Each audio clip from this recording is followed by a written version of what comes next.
Okay, guys, let me see if I can give a quick movie review before I, excuse me, hack up a lung.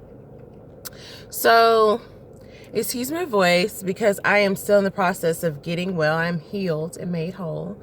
I just want to say whenever I feel like doing something, I just go do it on a whim sometimes. And I go out and I enjoy myself. That's what you're supposed to do. You're supposed to celebrate you and enjoy and all that. I just went spontaneously in the midst of my errand running to go see The Photograph. I have mixed feelings about the movie.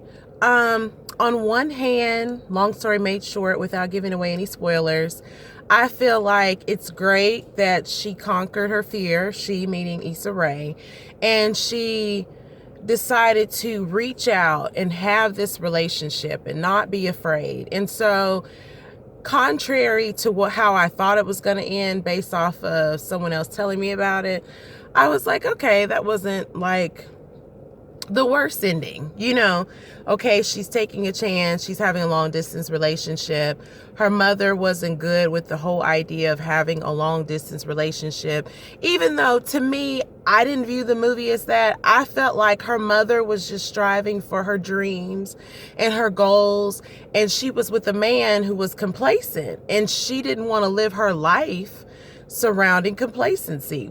What is wrong with that? I don't know. I mean, sometimes people just aren't on the same page and the same path. So that's kind of how I looked at it.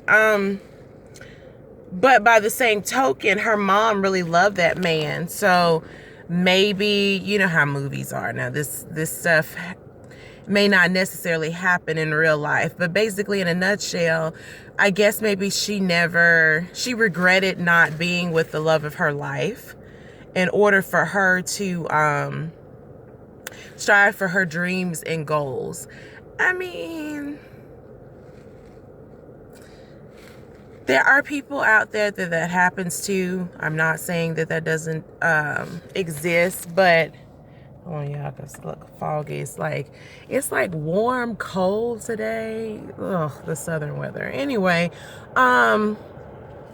but by the same token,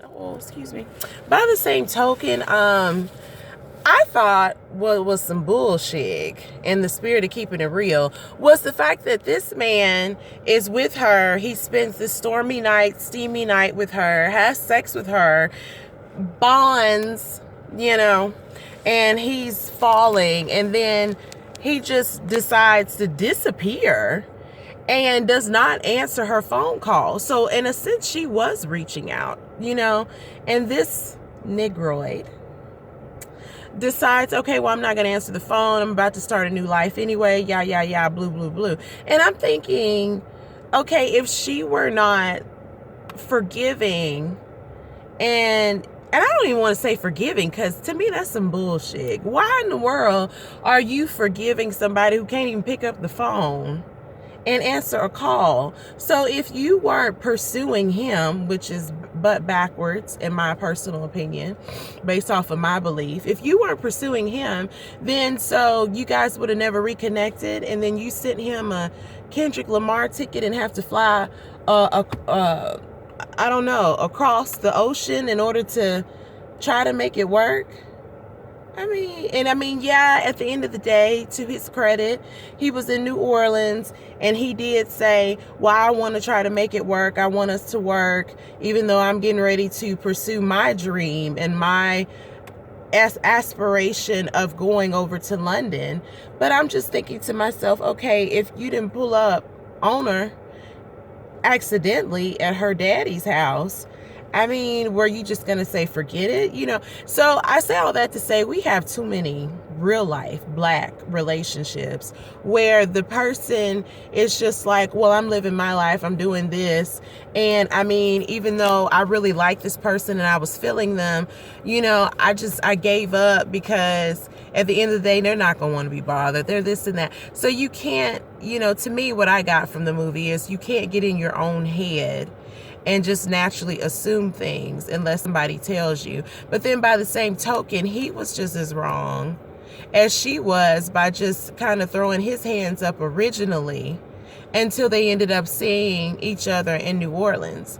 And then she was on some, okay, I'm ready to take a chance on love and forgiveness. And then boom, he drops his bomb like, I'm getting ready to go to London.